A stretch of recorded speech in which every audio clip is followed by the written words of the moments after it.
Welcome to this Millennium Tour. The Millennium phenomenon is huge, so we're going to walk quite fast. Every week, dozens of tourists from all over the world flock to this quaint neighborhood in Stockholm.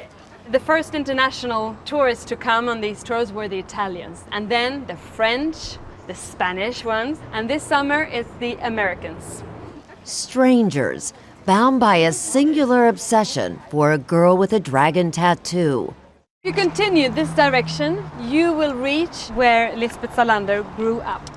Never mind that the girl, Lisbeth Salander, is an imaginary character. For American Sharon Svensson, even foot surgery couldn't keep her from making the pilgrimage to Salander's world. I said, oh my gosh, I'm going back to California the day after tomorrow. I have to go on this tour. Salander and the world she inhabits, filled with political intrigue, violence, and sex, are the creations of Stieg Larsson, a Swedish journalist and first-time novelist who didn't live to see the phenomenon his books would become, selling more than 46 million copies worldwide. I don't think you can compare this with anything else, actually. Eva Gedden is the editor of what is now known as the Millennium Trilogy. Let's be honest, Eva, when you first read these, did you have any idea that they would become as popular as they have? No, I mean, who could anyone know what we know today?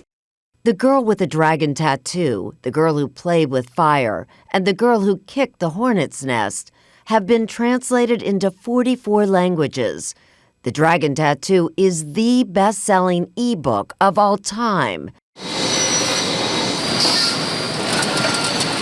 And in the 2 years since Americans discovered Larsson's novels, the publishers have had to go back to press 197 times to keep up with demand. Not to mention the Swedish movie versions already in theaters. Hollywood will soon follow suit with movies of its own starring Daniel Craig. All this for a man who, when he first met Eva Gedden in the spring of 2004, was an unpublished novelist with big dreams. He wanted to do something new, something else, something that didn't look like other Swedish crime writing.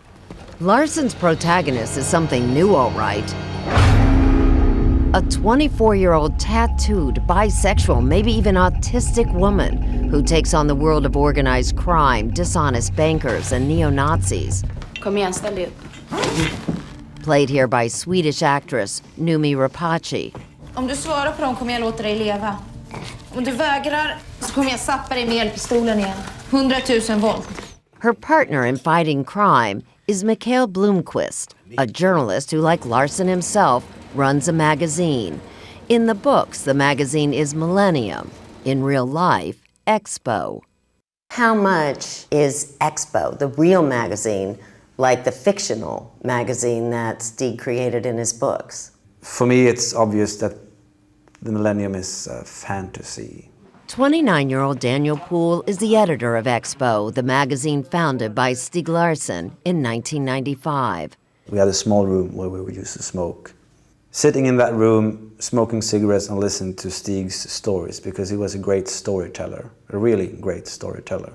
Larsson used his magazine Expo, and later his crime novels, to battle against what he saw as the rise of racist and anti-Semitic extremist groups. He saw the dark sides of Sweden, he saw the racism, he saw the violence against women. He saw many things that he wanted to change. Although he shunned the limelight, Stieg Larsson, det är du som har skrivit den. Larsson did appear occasionally on Swedish television to speak about his work. Försöka reorganisera gamla nazistpartiet. He lived modestly with a woman he met when he was only 18, Eva Gabrielsson, until November 9, 2004, just 3 months after Stieg Larsson turned 50 and 5 months before his first book was published. I come home from work and my dad phones and said Stieg had collapsed. Joachim is Stieg Larsson's younger brother. Larsson had collapsed after walking up the 7 flights of stairs to his office. His father Erland rushed from the northern town of Umeå to Stockholm to see his oldest son. he was too late. My niece weakened. It can't be possible. You know, children shouldn't die before the parents. Almost immediately, there were rumors Stieg Larsson had been poisoned, murdered by the extremists he had railed against.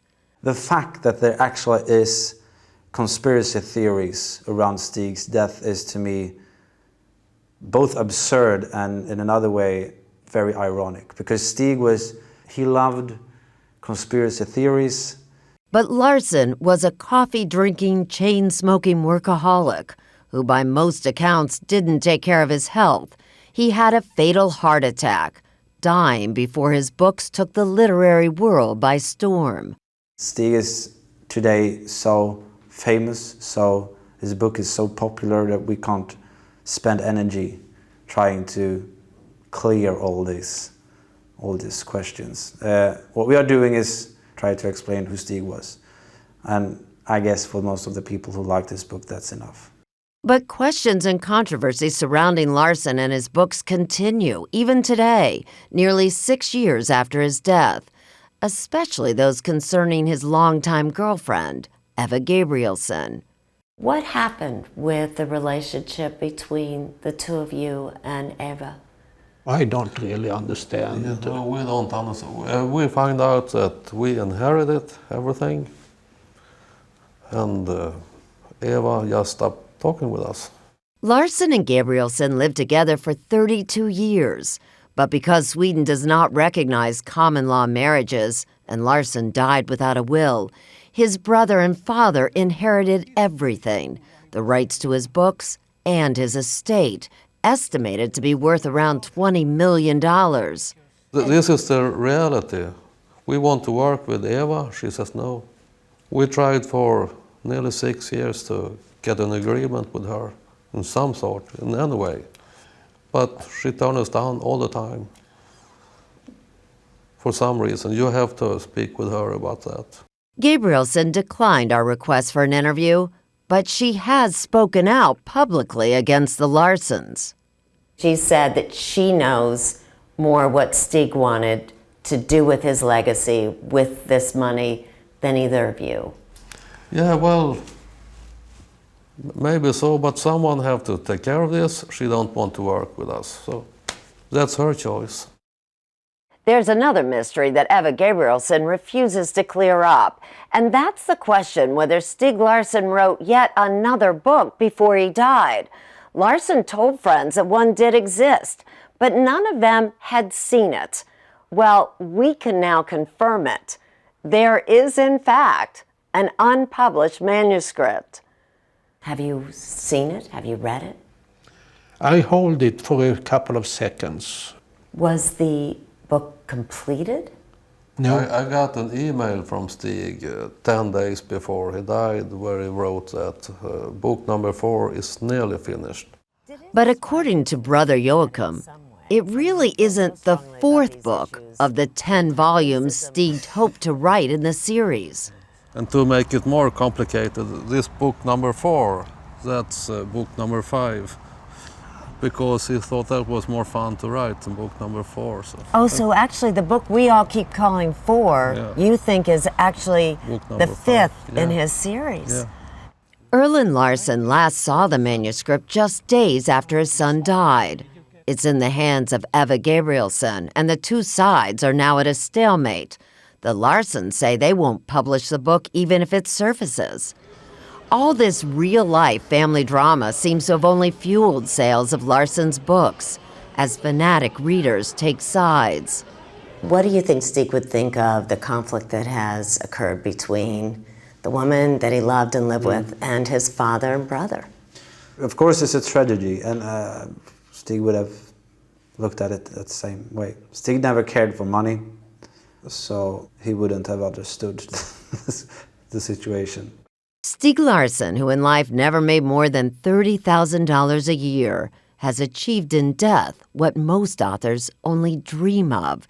He is now a world-famous writer who's left his readers desperate for more.